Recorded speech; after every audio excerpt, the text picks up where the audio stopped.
Assalamualaikum warahmatullahi wabarakatuh. Kami dari kelompok 3 izin mempresentasikan materi kami yaitu mengenai etika penelitian dalam akuntansi untuk mata kuliah metodologi penelitian akuntansi. Sebelum masuk ke materi, perkenalkan anggota kami terdiri dari 3 Dian Afifa NPM 017, Amelia Putri Hapsari NPM 074, Oktavia Nindita Putri Utami NPM 082, lalu ada Aulia Siwinugrahani NPM 097 dan Nicodemus Christian NPM 104. Untuk materi pertama yaitu mengenai kuis etika. Kuis etika. Etika kuis terinspirasi oleh Eknau dan Pick 1997 halaman 273 bertujuan untuk mengeksplorasi beberapa kebingungan dan kesalahpahaman yang melindungi isu-isu etika dalam penelitian akuntansi. Anda harus menentukan apakah tokoh kunci dalam setiap skenario berikut telah berperilaku etik atau tidak. Profesor A telah meminta kerjasama dari CEO Data Corp dalam melakukan wawancara dengan tenaga kerja. CEO telah menyetujui. Dengan syarat tidak ada lagi izin terpisah yang diminta dari para pekerja. Dia telah memberikan izin dan tenaga kerja akan berpartisipasi sebagai bagian dari pekerjanya. Profesor A setuju untuk melanjutkan atas dasar ini. Kandidat B sedang melakukan wawancara dengan manajer akuntansi di Hong Kong. Dia menyarankan bahwa persyaratan untuk memiliki orang diwawancarai atau sick-off pada akhir wawancara adalah penghinaan bagi peserta, yang akan menyebabkan kehilangan muka. Atasannya, Dr. C, setuju bahwa pedoman etika tidak perlu dipatuhi dalam hal ini karena perbedaan budaya. Associate Profesor D melamar untuk promosi dan untuk memperkuat kasusnya telah meminta kesaksian dari mahasiswa pascasarjana di bawah kendalinya mengenai kualitas pengajaran, penelitian, dan pengawasannya. Profesor M membawai sejumlah mahasiswa magister dan PhD.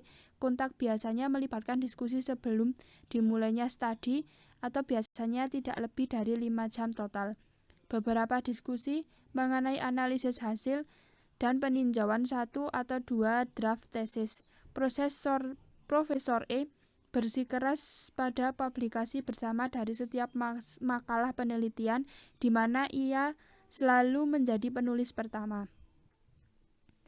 Associate Profesor F menggunakan penipuan dalam studinya tentang dampak gender dan harga diri pada pengambilan keputusan akuntansi. Dr. G sedang melakukan studi lapangan yang meneliti hubungan antara kinerja dan sistem pengendalian manajemen di sejumlah lokasi berbeda di organisasi yang sama. Ada persaingan persahabatan antara lokasi dengan masing-masing ingin terlihat mengungguli yang lain. Dr. G tidak mengungkapkan informasi kinerja atau anggaran apapun, tetapi dia bersedia berbicara tentang perbedaan dalam struktur organisasi dan gaya manajemen. Direktur Pusat Penelitian Akuntansi menyadari bahwa salah satu pemegang hibah yang paling sukses secara konsisten berperilaku dengan cara yang sangat tidak etis.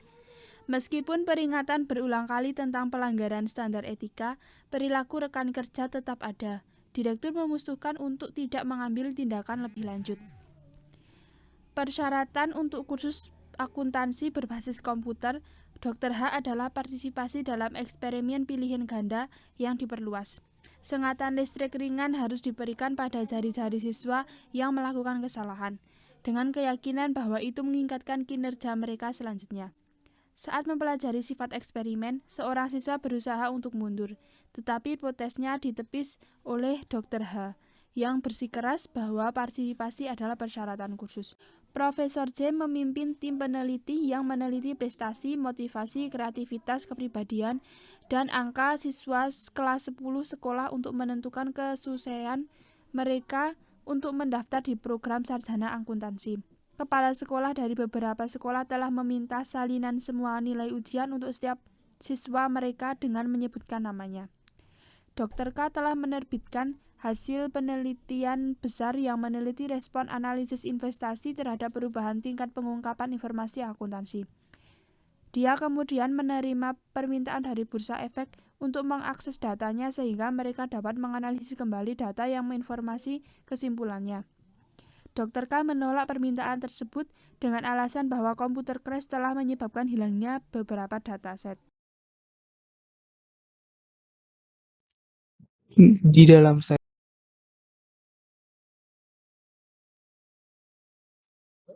Materi kedua yaitu mengenai persetujuan yang diinformasikan. Kemudian materi yang selanjutnya bersinggungan dengan persetujuan yang diinformasikan. Jadi persetujuan yang diinformasikan dalam penelitian akuntansi itu mencakup persetujuan tertulis dari responden maupun partisipan lain. Setiap penelitian yang melibatkan bantuan orang lain memerlukan persetujuan dari Komite Etika Universitas maupun pihak-pihak yang terlibat di dalam penelitian yang sedang dilakukan. Penelitian yang perlu disetujui oleh pihak-pihak tertentu itu biasanya melibatkan beberapa teknik pengumpulan data. Teknik pengumpulan data itu biasanya berupa wawancara, kuesioner, kelompok fokus, dan observasi. Hal-hal yang membutuhkan persetujuan dalam etika penelitian, misalnya itu saat penelitian tersebut menggunakan metode eksperimental dalam penelitian. Yang selanjutnya, hasil pengungkapannya itu seharusnya dihindari untuk menjaga integritas hasil penelitian. Materi yang terakhir yaitu mengenai pedoman etika. Pedoman etika, pelaporan praktik penelitian yang jujur dan transparan adalah kewajiban etis dari mereka yang berpartisipasi dalam penelitian akuntansi. Penelitian harus melaporkan semua yang mereka lakukan, mengapa mereka memilih tindakan itu, dan bagaimana prosedur dilakukan. Keraguan apapun yang terlihat pada setiap tahap penelitian harus disorot, bersama dengan implikasi dan tindakannya diambil untuk mengatasi kekurangan dalam keterbatasan penelitian. Hartman dan Morse pada tahun 1999 melaporkan temuan yang menjadi perhatian etis sehubungan dengan ketersediaan data penelitian untuk peneliti lain. Hartman pada tahun 2000 menekan 3 masalah yang menyebabkan kesulitan terbesar bagi peneliti dalam mendapatkan persetujuan etika dari penelitian universitas mereka, yaitu: 1. Pandangan yang jelas tentang bagaimana hasil penelitian yang akan digunakan. 2. Masalah persetujuan, terutama dalam proyek penelitian tindakan. 3. Penelitian masalah yang terkait dengan budaya nasional dan organisasi memperumit perilaku individu dan kelompok, dan membatasi tindakan mereka dengan cara dapat membatalkan penelitian hasil. Sekian dari kelompok kami, mohon maaf bila ada kekurangan dan kesalahan. Wassalamualaikum warahmatullahi wabarakatuh. Terima kasih.